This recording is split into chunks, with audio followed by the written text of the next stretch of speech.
Hi, this is Yadi Caro here, and welcome again to the Hardcore Soft Skills podcast, where in each episode we address different skills that are essential for your work and for your team success. And we do so with expert help. So, again, I'll go ahead and break the routine that we've had on these daily episodes, talking about different skills that I've addressed in my book, Hardcore Soft Skills, A Guide to Work with Humans. And I'll play today, I wanted to share with you a conversation I had with Dr.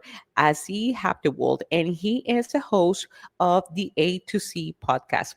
We are both, as you'll hear, very passionate about soft skills and soft skills training. And I wanted to play this conversation that we did via LinkedIn Live, where we go very into deep in terms of the specific skills that tech professionals need. So please, if you enjoyed this conversation, share it with others and check out his podcast as well. Let's listen. This is the A to Z podcast. Expert insights on leadership, business, real estate, investing, and growth. Welcome to the podcast. Today I'm excited. I'm going to talk about soft skills with my guest. This is one of my passions, and I'm excited that you are here with me. My guest today, she wrote about it. She provided coaching, consulting about soft skills. She has a podcast about the topic. We're going to dive in. We're going to talk about why we need soft skills, how do we develop them, strategies, tactics, which going to help you starting today or at least tomorrow to implement everything you're going to learn today. And I'm going to bring my guest. Her name is Yadi Caro. She is an organizational psychology practitioner, the author of Hardcore Soft Skills, and a podcaster. Yadi, thank you very much for coming. Thank you so much for inviting me here, Aziz. Yeah, I'm glad that you are here. We have been planning to have this conversation. Finally, we made it. For people to understand you from where you're coming from, would you please take like 1 minute and tell us who you are and a little bit background about what you do? Yeah, sure. So I am Yadi, and I'm originally from Puerto Rico, a small island in the Caribbean. And I have been working for the past 18 years or so with customers with the primarily military organizations and technical as well, technical teams, developers, engineers. Myself, I'm more a communicator, although I do enjoy working a lot with developers and engineers because I love working with smart people and project managers and others. And what my roles have been helping people develop products, get projects. I've been in multiple roles, either managing teams, coaching teams. And what I have been focusing for the past 5 years is since I founded Hardcore Soft Skills. It was started as a podcast, basically because I wanted to help realizing that a lot of projects and a lot of things that were in development and at work did not succeed. And it wasn't the fact that people lacked the skill per se to do the work. It was a fact of the ability to work together, to communicate, to collaborate effectively. So 5 years ago, I started the podcast to help educate people, and I reach out to experts to identify, hey, how can we improve? What are those skills and how can we improve? And since then, I've had 60 plus, maybe about 100 experts on the podcast. I've also started studies and completed the studies at Harvard in organizational psychology, just to continue to help understand that aspect of what makes teams and succeed at work. And I recently published my book, which is Hardcore Soft Skills. Have it right here, and a guide to work with humans because I wanted a guide that I wish I had to be able to allow people to work together. So it's a collection of exercises that we can do with our teams or individually to help improve a little bit on these so-called soft skills, which we could talk about the fact that they're not soft at all. They're really hard to master, and they're definitely super important at work. Definitely. We're going to talk about all of that. Since you mentioned organizational psychology, some people may not know what organizational psychology is, and also what do you do in terms of solving problems or creating opportunities to organizations. How do you help organizations as a organizational psychologist? Well, my study, the organizational psychology, is a discipline that focuses on helping make workplaces better, basically, to identify. It's a lot of research about what drives job satisfaction, productivity, identify not only when we think of psychology as just the individual, but it's also the individual in relation to the workplace, and also identifying in the workplace what are those key factors that make work better or that impact the work of a person. And in my role currently, even though I completed those studies, what I do is integrate those principles that I've learned through organizational psychology in my day-to-day work, either as a coach, coaching teams to help become more productive, and also as a manager, having those managerial roles, leading teams, or either project managers or others. So I integrate those practices that I have learned as in organizational psychology discipline, and integrated that work either to identify how can we make this work better, how can we make better results. So that's how I primarily integrate it. Even though my roles in organizations haven't been per se as the researcher of the organization, I integrate those practices in my day-to-day work in the trenches with as a either consultant, team coach, manager, and the roles that I've had in organizations. Yeah, I hear you. This is very important. Me personally, also, I've been working as an organizational consultant, and I understand what you do, and I know the importance of what you do to organizations to improve their performance, to create productivity, and to create synergy and harmony within the organization. That being said, I want to know when was the first time you said, you know what? Softer skills are very important. Do you remember that time? If not the Mm. specific date or situation, do you remember that season where you said, you know what? Softer skills are important. I have to invest on them. And if you remember that time, what did you do following that moment? I'm asking you the origin story of how you started investing in softer skills. Yes. So when I was working in a few years ago during COVID is when I realized how important that was, because I was working with a team of developers in a military organization over in Germany. And during that time, we had to go from on-site work to all of a sudden we had to deliver something big. We were just starting. I was just starting on that role, and 2 weeks later, they told us, like, okay, COVID is coming. We need to stay at home. It will only be a few weeks. And then it extended and extended. So during that time, we had from being a team that was fully on site, working day to day, side by side, to realize that we have to shift the way we are working to do fully remote, still deliver because we still have a deadline to complete. So realizing that those aspects that were not about the code or the development is like, okay, how do we figure out better ways to collaborate together?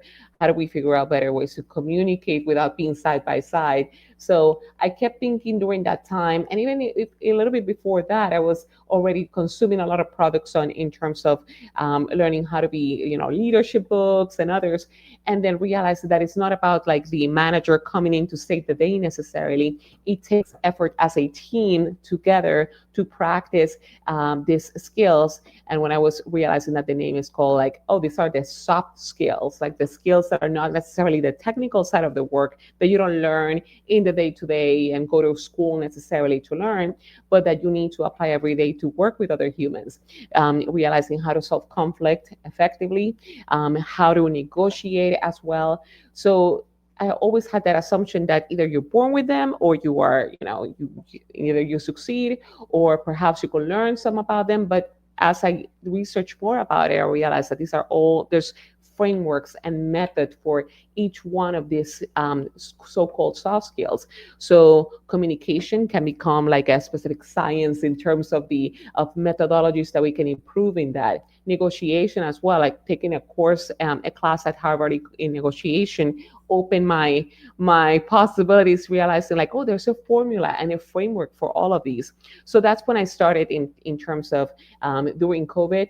Then I decided to go ahead and as a communicator that I was before, I started my career 20 years ago in journalism, and I wanted to go back and say like, you know what, I'm going to call people, experts of all these books that I'm reading, get a list of like all the soft skills out there, and I found a list of like 80 plus soft skills.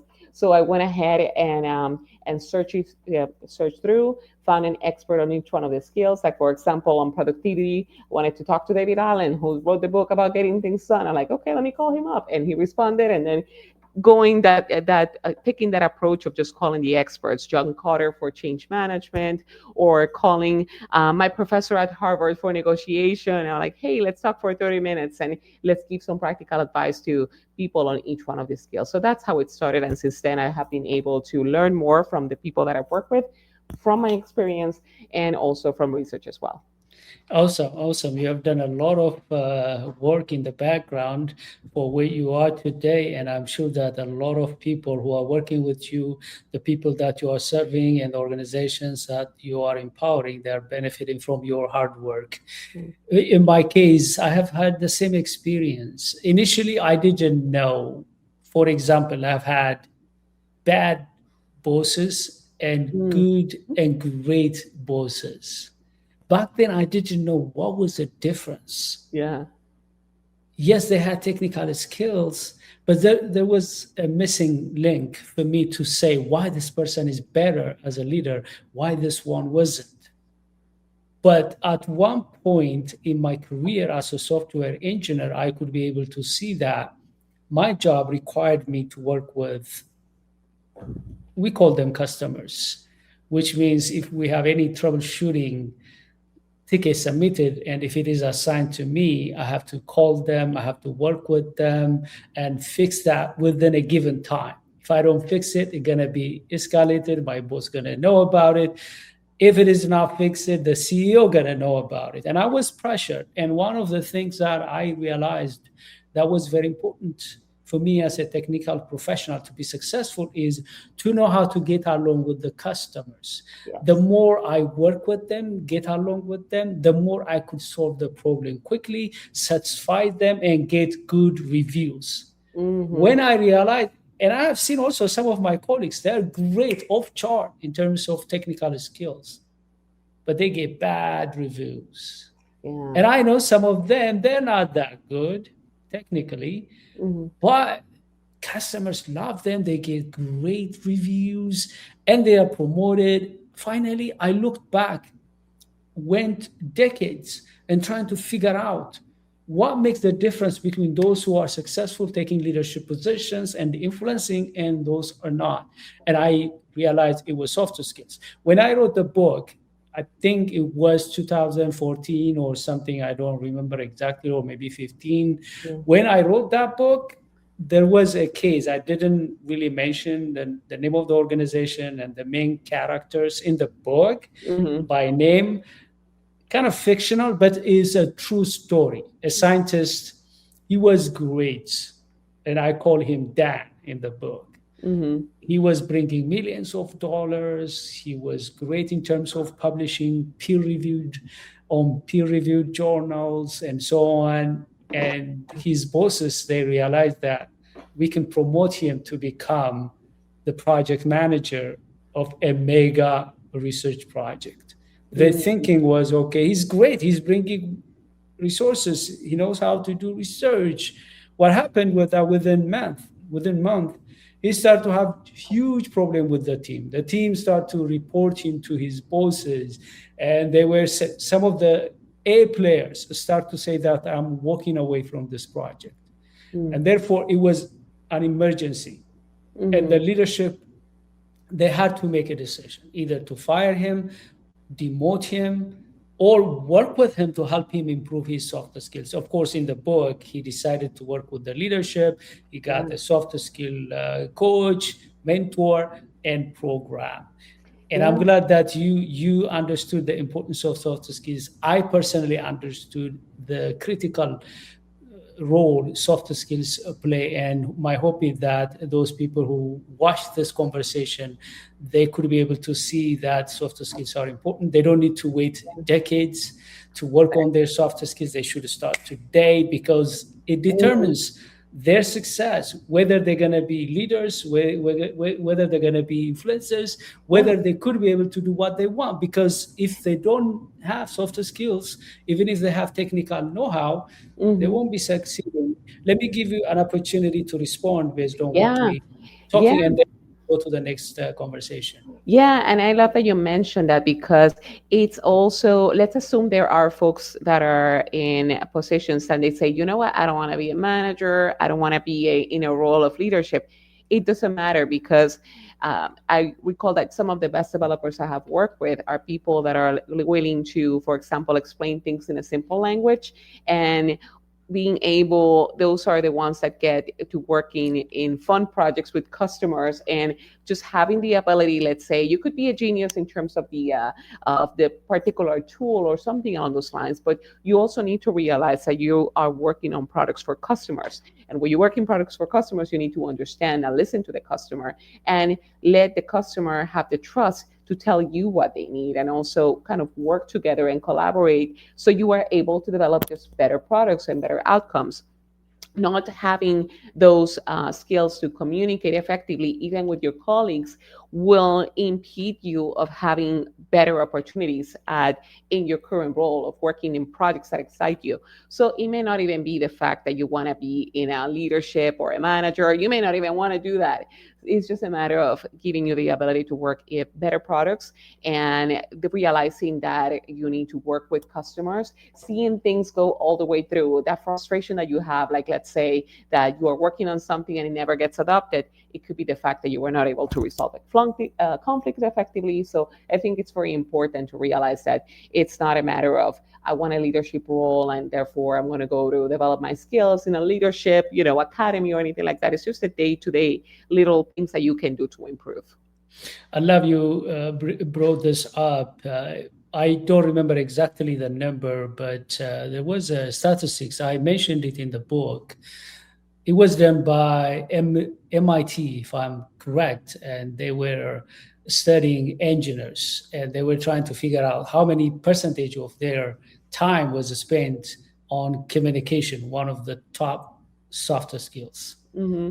They found out 75% or so. I'm not sure about the number right now. It's in the book, but I guess it was 70 or 75% of their time Yeah. was spent on communication.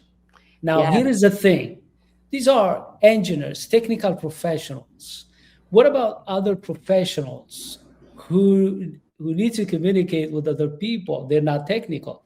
If technical professionals, engineers, if they spend that much time on softer skill, whether they are leaders or not, these are professionals. Like you said, you don't need to be an influencer or a leader, even just a professional. The majority of your time going to be spent on interacting with people, which require softer skill. If that's the case, whether you want to be a leader or investor, entrepreneur, hey, why don't you just take it seriously? Why don't you become proactive? Why don't you invest on it? Because it determines your day to day. By the way, I want to hear your take on this one. When I work on my soft skills, they're not just for the marketplace Mhm. or the workplace. It's for my day to day, for my life in the neighborhood, in my communication with the people around me. And it improves your communication, your ability to get along, to be understood, to understand others, to listen and understand people's emotions. And therefore, whatever investment that we put on softer skills, the return is huge and multiple. Yeah, definitely. And it's not only at work, it's on, as you say, in our day-to-day relationships. Because, for example, I've talked with some experts on the podcast about listening, and I have a chapter on that on the book. And I figure it's very important because just, for example, one quick tip on that is that just the ability that when you're having a conversation, repeat back to the person what you think they're saying. Like, hey, let me repeat back to make sure that we're on the same sheet of music, or just to make sure that I understood. And repeating back could save you so much time. And it definitely helps, instead of you talking with a person and just responding where you actually don't really communicate. Just that technique of repeating back, reflective listening, that is a lifesaver, not just at work, but in communication. Or even small things like when at day to day at work, we have to do meetings, we have to attend meetings.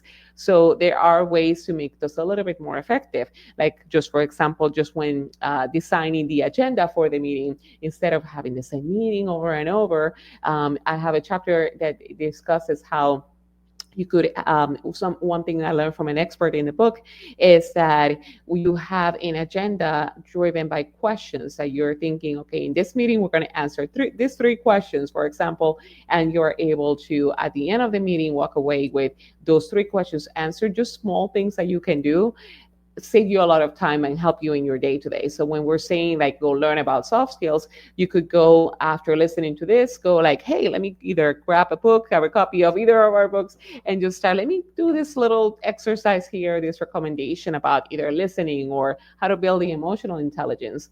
Take the time to take that week or that day to apply that, and you'll notice the difference on just these little things. And the important message here is that we all need to make that deliberate effort of learning something and realizing that we suck at a lot of these soft skills, and that we just need to be able to improve on them on the day to day. You may come back to explain more about listening, but one of the softer skills that I sucked about was listening, part of the communication. I would say the most important part of communication, because communication is a two-way street. And when you are a leader, you think that the more I speak, the more I am taking lead. But like you said, the more you listen, the more people listen to you, the more they know that you care about them. In the book, I went in detail, but I want to give some tips to our audience, if in case you don't dive deeper later about listening. In the book, I talked about three levels of listening, which we share with our workshop participants and our coaches. Level one is where you communicate for yourself. You go to a doctor or to your mechanic, you take your car, or maybe you're trying to buy a home, talking to your agent and stuff like that. Level one is okay when you talk about you, about your car, about your health, about your travel, because it's about you. Mm-hmm. But if you do the same thing with everybody else, it's hard to listen because you're just talking about yourself. When people talk about something, you smash that, you make it about yourself. Level two is the one you mentioned, which is asking them questions, Mm-hmm. paraphrasing, because your intention at level two is not to be heard. At this level, you want to hear them and you want to engage with them. You want to know from where they're coming from, their pain point, what matters the most for them. And I want to hear your point of view on this. People know when you listen to them.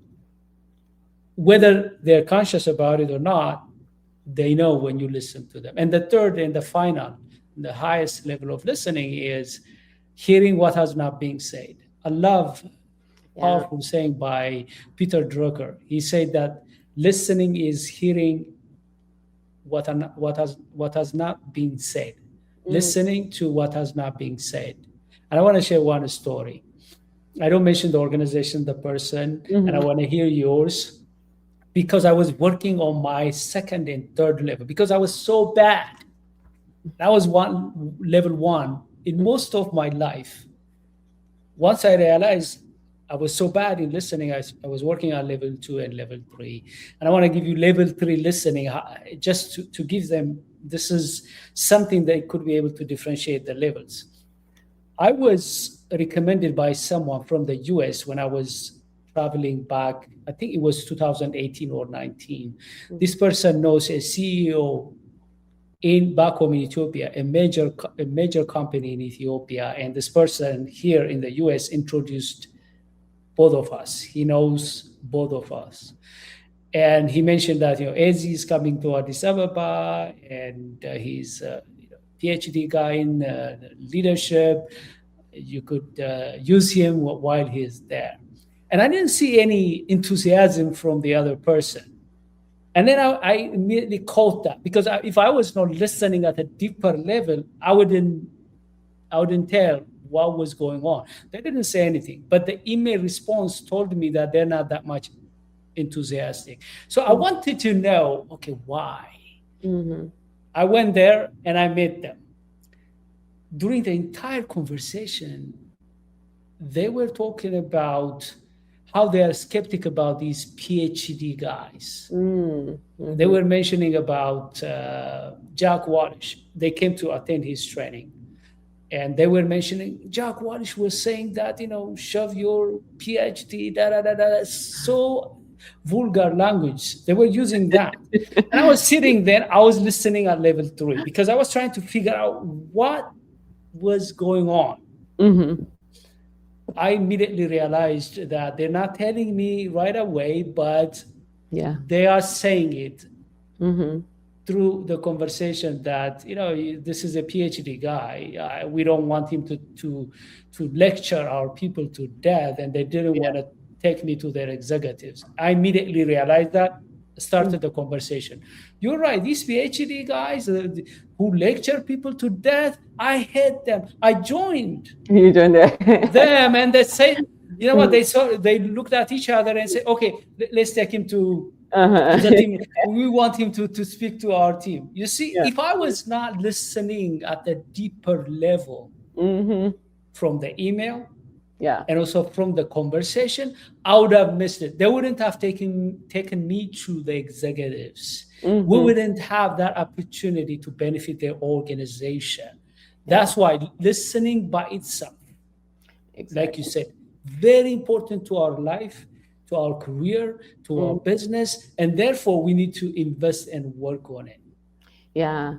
No, that's a great story, because I like when you mention about those levels, because that level 1 that you mentioned about, like, when we speak about ourselves, we should keep it brief. Yes, particularly if when it comes to introductions or networking events or things like that.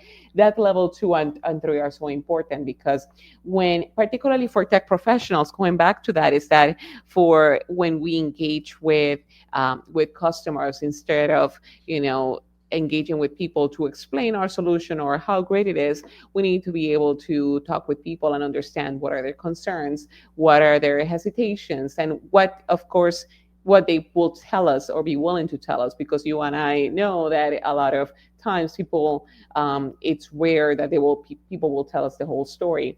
That level 3 becomes so challenging right now, especially as working with remote teams, because with no cameras, as is in the case of teams I work with, that because of restrictions, there are no cameras around, so you cannot even see the person that you're talking to. Us, you and I here on this call, so you have to listen to the silence, or even the tonality and when they're talking. So it becomes very difficult to have that level of engagement and understanding. So I think it is important to continually practice. It's something that I try to practice every single day, particularly with the remote teams that I work with that have no cameras. It's so difficult.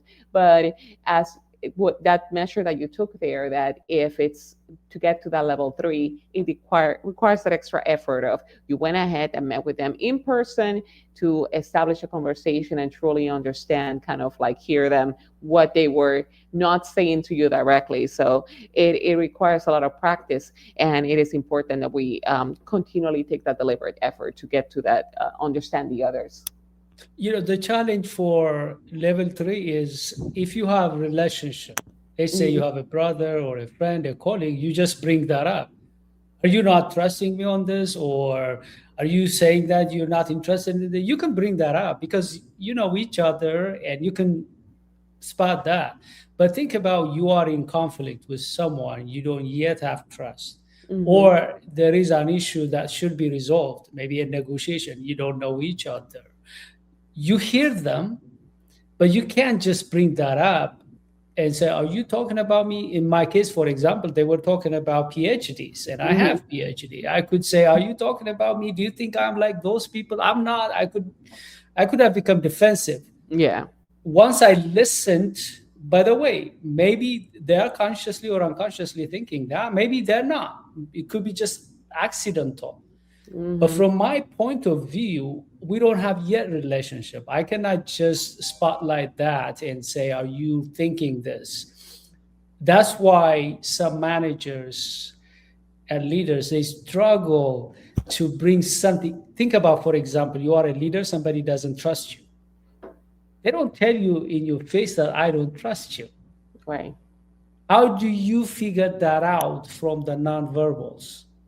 How can you figure that out the way they are sitting, the way they are communicating, their energy, their facial expressions? You have to read so many things. Now, while you are reading all of this, trying to make sense out of it, you need also to listen to them, Hmm. which requires presence. You are doing so many things to understand what they're saying, what they're actually saying, and what they're not saying, but communicating. And then you have to decide how to respond to it. And you have to be very careful. Sometimes people tell me that I discern what people think and I bring that up. No, but you could be wrong. A damaged relationship. Yeah, maybe you're good in listening and you may discern it, but you have to be good in communicating sensitive issues, and you have to respect their their space. You won't bring that up. I wish we have more time to talk about this, because I liked you mentioning listening. It looks simple, it could be used on a daily basis, but if you think about it, it's not that easy. If you want to develop, you can imagine the other soft skills. Hmm. This takes me to the title of your book, Hardcore Soft Skills. I say, well, she's smart, because I was struggling when I was writing my book. I called my book Soft Skills That Make or Break Your Success. The pushback I got, I was sending the draft to friends and colleagues. They read it, and people whom I wanted them to endorse it, and I send it, and they give me feedback. I don't think these skills that you're talking about are soft. Hmm. You have to change your title. I was struggling. I know they're not soft. In the book, I gave analogy. I I mentioned about silk. Silk is soft, but it's very, very hard. Yeah. Yeah. Hmm. Stuff like that. But in your case, you solved it on the cover. Hardcore soft skills. If I knew that term, or if I could be able to see that, I would have taken that title before you have taken it. Tell me the process. How did you decide to call it hardcore? And also compare for me between technical know-how and expertise and soft skills Yeah. in terms of how important they are, and also which one is hard to develop, Hmm. technical skills or soft skills. Yeah, and it all depends, of course. But from the title, I'm trying to think, because I do remember that I kind of thought of the concept of that. I was on a run. I usually, when I run, I have ideas.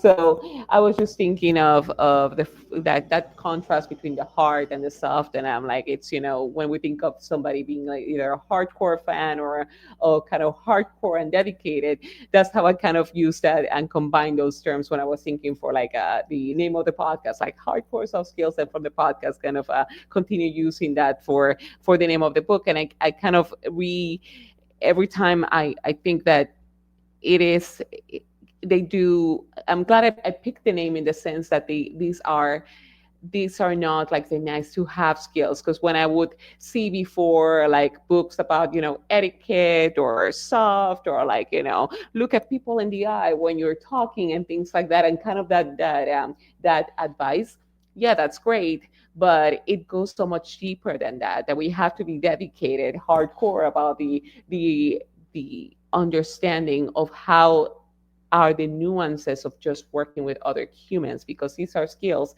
about how can we work effectively with other humans or just get along in our day to day. So when you ask about the hard skills versus the soft skills, one thing that I did mention in the book as well was the fact that the concept, the name soft, it was, I was trying to look at the origin, but I did find that in the 70s there was this research done by the training command in U.S. by U.S. military, and they were doing studies about investigating in terms of how to measure the hard skills that military working with machines versus those skills that were a little bit more difficult to measure, and they called them the soft skills because they're like the managerial skills, like the skills that you need to manage a team and supervise. So there were a series of papers that they were trying to identify what are the best ways to measure those skills on for the troops. So I found that interesting as well, and realizing that even today it is very difficult to kind of measure those so-called soft skills. There, of course, as you probably hear all the time, that people that debate I hear all the time about people saying don't call them soft, they should be essential skills, human skills, power skills, and that's great. And I support any name that it basically expresses the need to identify that these are not easy, that require the ability to work with others. But the important aspect here, aside from the naming, is that we need to be dedicated to learn those, that we recognize that these are skills, that these are learnable. For your question about what is easier, I think it will depend, of course, because just like, let's say, if you are a coder, you could be more naturally inclined to learn or to learn a particular program, or if you're in data and you are more inclined to, statistics, then you probably for you it could become easier, and in some other aspects could become a little bit more difficult. I think it's the same with soft skills that are, in some cases, we could be naturally, let's say, great listeners. We could be like the people that, there's always that friend that we have that we go to because they happen to be a great listener, or people that are able to naturally express complex ideas and turn them into very simple concepts. So for those people, some soft skills could be easier, but for others, for some of us, a lot of these soft skills or hard skills could be very difficult to learn as well. So I think it depends. And I think it's a matter of recognizing what are we naturally good at, either be at those hard skills that are like require a methodology, and also with soft skills. But I think with soft skills is a part of the we are working with humans and with very different variety of humans, and therefore the same method may not work for each when we apply negotiation or others, as opposed if you are working with a machine. So just for that aspect of the diversification of the individuals, I think it could be a little bit more difficult to master. I agree with you. And I like something that you mentioned earlier, which is about people when they think about, for example, communication, they talk about the superficial, Mm-hmm. cosmetic things. Look at this way, dress like this way. These are very mechanical and cosmetic. When we talk about developing these soft skills, we're talking about first understanding them very well, the science behind. Whenever I suggest people, let me help you in your public speaking, they will say, oh, no, I can just go to YouTube, and they talk about how to make eye contact, the kind of gesture to use. That's easy. For them, this is just mechanical, cosmetic. They can go and, okay, next time I look at this, I do this, I speak like this. And there are a lot of coachings and trainings like that. But the coaching and the training that we provide, however, we want people to understand. I can give you one example. For example, when it comes to fear, we're not just jumping and telling them how to overcome fear. What we help them first is to understand how fear is Mm-hmm. in existence, or what's the science behind why we are afraid to speak in front of a camera or in front of an audience. And this takes us to the way our brain works. Our brain either fights, especially when spotlight is on us, either it suggests us to fight Yeah. or retreat or freeze. When you see someone standing in front of a camera or in front of an audience, if they freeze, if they forget something, or if they are restless here and then, sweating and so on, or hiding behind the podium or shrinking or low voice, we need to understand how this works, the science behind, before we fix it. And once you understand the science behind how the brain responds, now it's easy. When I give you suggestions, do this. For example, if I say, when you stand on the podium, don't rush to speak, make eye contact, smile. If you want, come a little bit earlier. Mm-hmm. Be friend with at least a few people. And when you stand, just look at those people. If you beat that few seconds, and if you know how to calm down your brain from reacting and fighting or retreating or freezing, you are in. You could be able to overcome that. And Yeah. therefore, if you address this cosmetically, superficially, you tell people, do all these tricks, shortcuts to overcome fear. That doesn't fix the issue. Or I have to be always there to encourage them and babysit them and cheerleadering them. But if I help them understand the science behind and how to do it and give them tips and strategies and so on, they don't need me. They understand how it works. They could be able to do it by themselves going forward. And I'm glad you brought that.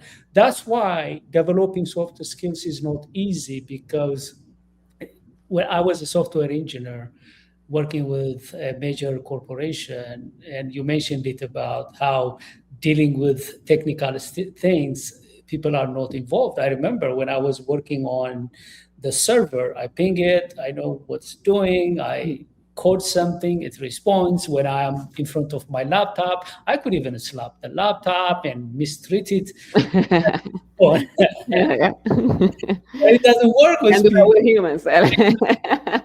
Your technical skills as you work with computers Mhm. or accounting software or servers, stuff like that, or planes, fine. It's easy. Mhm. But when you communicate with people, when people come to the equation, soft skills beat all the time, and Mhm. they derail and sabotage somebody's off-chart technical skills. In the book, actually, I gave comparison between Steve Jobs and Steve Wozniak, Mhm. and I Yeah. was hard on that one. And I was saying, if the two didn't come together, Apple Right. won't be here. Steve Exactly. Wozniak, whatsoever off chart technically he was, he wouldn't be able to pull it off without the soft skills, the marketing, the designing, the ability to sell. Apple by Steve Jobs, Apple multi-trillion dollar company wouldn't be here. Mhm. Yeah, I like that story of the two Steves is a great example because it shows the fact that in order for us to, as technical individuals, to develop better things and greater things, the ability to collaborate with others is important. And I think what you mentioned there is very important as well about the fact of knowing the reasoning behind like how our brain works and how the importance of not just giving that superficial advice of, as I go back to the point of looking at people in the eye, because even for myself, I have struggled with that a lot. Like I'm an introverted person, or even for other neurodiverse individuals, that just looking at people in the eye may become a little difficult and kind of get you distracted. So those are it all kind of, there are different tactics that we can apply, but once we know how our brain works, but also we have, if we have that genuine interest in people, that we realize like, hey, I need to work with people, I have a genuine interest in people, and I need to come from us as individuals with a little bit of humility coming into to recognize that we can learn a lot from others, that we should be able to collaborate with others, that at the end it will help us to become better at whatever we are doing. So just knowing that reasoning, we don't have to be like tell somebody who is naturally grumpy, let's say, like, no, no, you need to smile all the time. Like, no, no, no, it's not about that. It's about like having that genuine interest in helping people, or in other people, and figuring out like, okay, we're different, we are very different folks, else. So let's go ahead and figure out the best ways to collaborate together, to listen, to figure out how we can establish the rules of engagement of how to collaborate, which is an advice that I give to the teams.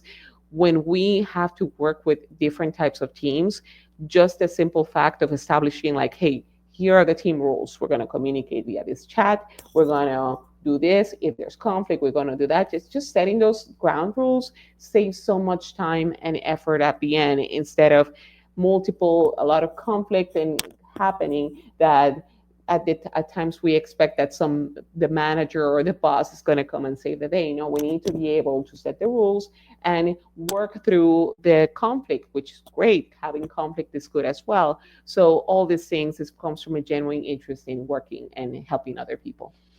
Yep. These are really great points. I want to talk about the three top softer skills. There are many softer skills, but if you have to pick the top three softer skills, what are these? And let's go one by one quickly. Tell me about the top softer skill from your perspective, and how can people develop that softer skill starting today or tomorrow or next week? And I'll interject to share something, but I want to start first with you and tell us your top number one softer skill, how you developed it, how do you help other people develop that, any strategies, any resources, or any approaches that you suggest to the audience? Yeah, and it's very hard to pick the top three skills, because even just in the book I have like 20 plus that I want to address, and I was thinking that there were even more. I have 12 of them, and I understand, very tough. But if you have to pick, we need more books. Yeah.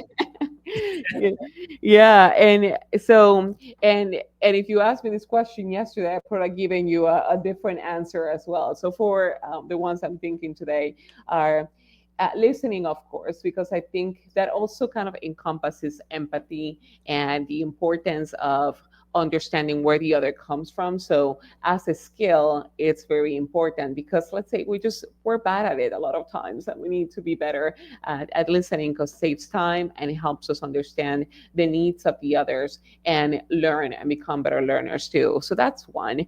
Also, I was thinking of another one that before you go, Yadi, we'll go one by one. I want to add something, especially some of the techniques that I have used. I was so bad. I was listening on level one. Mm-hmm. And the first time I realized when I was bad, I read a book by John C. Maxwell. He is one of the leadership gurus. In his book, he talked about how he used to struggle to listen, and he started to go with a notepad whenever he has a meeting, a conversation with someone, and he used to write capital L for listening, L, on the top right corner of his notepad.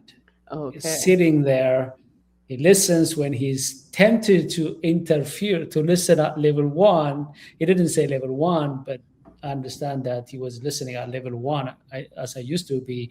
He looked at the capital L on his notebook, and that reminds him not to interfere, listen, and so on.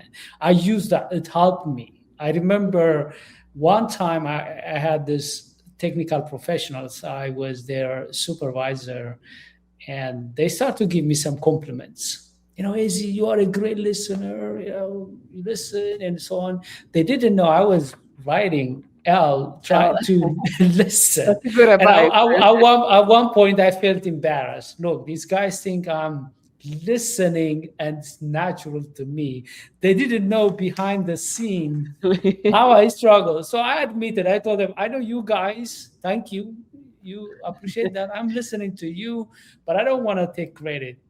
And I brought out the notepad, and I showed them, this is how I discipline myself to learn. They laughed about it. Oh, okay. You were like, fake it until you make it. You were faking it. Why didn't you tell us before? Mm-hmm. I said, I was learning, which means you have to use some techniques until you learn listening. Yeah. Right now, even today, after working on my listening, I discipline myself. Before I go and meet someone, I take time It could be while I'm driving or dressing. Mm-hmm. I need to listen. I remind myself, look, I have to be present. I have to forget everything.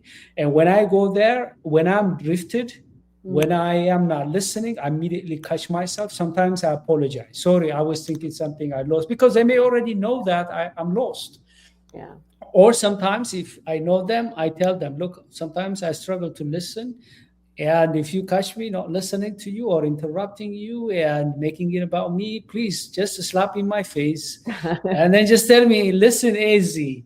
I'm Hmm. just sharing some of the things that I have been using. Any technique, any approach that you used for you to improve your listening ability? Yeah, the one I refer to in terms of reflecting back, because that's some is a technique that therapists use, like on coaches, when it comes to working with teams. That hey, if assuming that people already have the, let's say, the response within them, so when it comes to listening, the technique that I have helping a lot with my husband as well was when hearing something, repeating back what they're saying, and that definitely saves a lot of time. Also, trying to think of, there was another one for listening on the with the teams, particularly when in meeting or in meeting settings. It's just important to give the people the time to pause, um, to let them respond. Like when you ask a question to a group and perhaps you don't hear about them immediately, instead of just rambling and going on, you really take a pause. Don't be afraid of silence during a meeting or during a conversation. So for me, that I'm always go, go, go, taking that time to, like, let me just pause, don't respond if they haven't responded. That there are a lot of insights when it comes to just taking that deliberate pause to wait to hear what the person is saying, and the best conversations come from that. I love it. This is also very important in virtual. Sometimes myself, I facilitate. If a comment is not coming, if the answers are not coming, I'm tempted to jump in. Yes. But I learned that and I start to listen, telling them, hey, I'm waiting for your answers. Maybe the bandwidth, maybe the technology is delaying them, and I wait for them. Mm-hmm. Yeah. Immediately I start to receive a lot of comment, a lot of questions. But in the past, I used to just rush. Me too. Yeah. Now I just stop, mention it. I'm waiting for your answers. Maybe you are typing, or maybe Zoom is delaying it, stuff like that. Let's go to the second one. What is your second pick? Yeah. So far, So. so good. I agree with you. Listening, especially for people like me, yeah, Mhm. listening should be number one. What is your second pick? Yeah, in this particular times, because there's so many, again, so many skills, but I think the conflict management, and not necessarily seeking conflict resolution, but the ability to manage a conflict that involves, of course, us being able to temper ourselves if we disagree with someone, and just kind of our storm out of the room or something along those lines. There's a series of, there are books that experts have talked to in terms of how to manage conflict effectively, and particularly in a team setting, we need to develop all these tactics that are available to manage conflict effectively and not be afraid of it, because when it's a team that is conflict free, quote unquote, it's not necessarily that's conflict free. It's just that there's a lot of underlying either anger or indifference. If there is a team that is able to manage conflict, like if there's a conflict, like, okay, we differ on ideas, let's talk about it, let's expand about it, without having to turn into insults or screaming matches. I think it's very important for have an environment and a safe place in a workplace to be able to, like, okay, we disagree, let's talk about it. The conversation could get lively, but it doesn't mean that, that we need to, go in and calm it down. It's just like innovation could result from that. So anything that we can do to manage conflict is or have all those tools and tactics to manage conflict, are very critical today. Definitely, I agree with you. If there is no conflict, I tell teams, if there is no conflict Mhm. in your team, means the team is dead. The only place where you don't see conflict is in the graveyard. Mhm, As long as exactly. you have two or more people working together, some Yeah. form of conflict exists. And Mhm. I agree with you. One thing that helped me to realize was I took an assessment called TKI, Mm. a free version and also paid version. I used both. Initially, when I took that assessment, I could be able to know my most preferred mode when I'm in conflict. And that assessment tells you your most preferred mode and your least preferred mode. Mine that time was avoiding was my top preferred mode, which means Mhm. we enter into conflict. My first approach is avoid it. Yeah, that's bad. Partly it worked with my personality because I have preference for introversion, and therefore I just take walk or just find excuse to stop that conversation because I want to avoid it. I don't want to have conflict. And then maybe after an hour, maybe after a day, I may come back. In Yeah. the past, I used to be very passive aggressive. I Hmm. avoid it initially. When I come back, you better hide. Sometimes I come like this Yeah. passive aggressive, but I realize that that's my mode. But I realized that as a leader, I can't always avoid. Hmm. Sometimes I need to be assertive. Yeah. And I remember the struggle I had. I recruited some of my close friends, telling them that I realized from this assessment that my to go to mode is avoiding, but I don't want to avoid going forward. For every disagreement that we're going to have, I want to be more assertive, Hmm.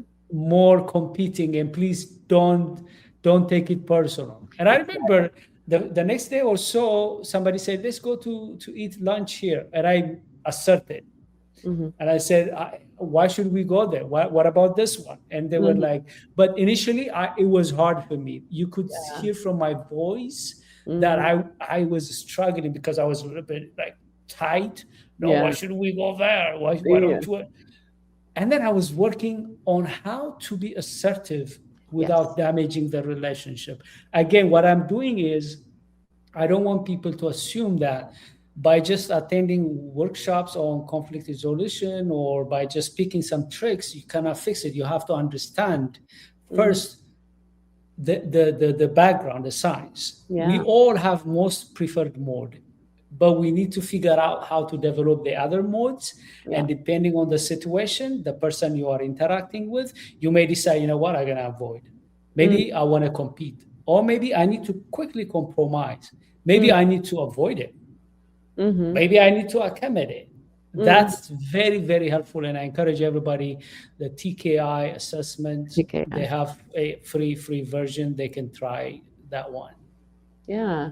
No, that's great. And when you mentioned there about um the the fact of when do we choose to avoid a conflict, and I was in the podcast talking with some expert about it, that one thing that could help us define, okay, what's the cost of avoiding the conflict or confronting the conflict. So we need to evaluate, like, okay, if I keep avoiding this Exactly. conflict, what's it going to cost me? My mental sanity, the outcome of work. So we have to think of those things to be able to realize, like, okay, the costs are too high, we need to address it. So Exactly. that's a kind of a good measure that we need to identify, because it is very comfortable. Like, I'll just avoid conflict and Or then it'll magically disappear. Like, it no, goes away. not at It all. doesn't go. Yeah, not Now, at what I all. do is when I'm in conflict, I quickly think while I'm on my feet, trying to figure out how do I need to respond to this.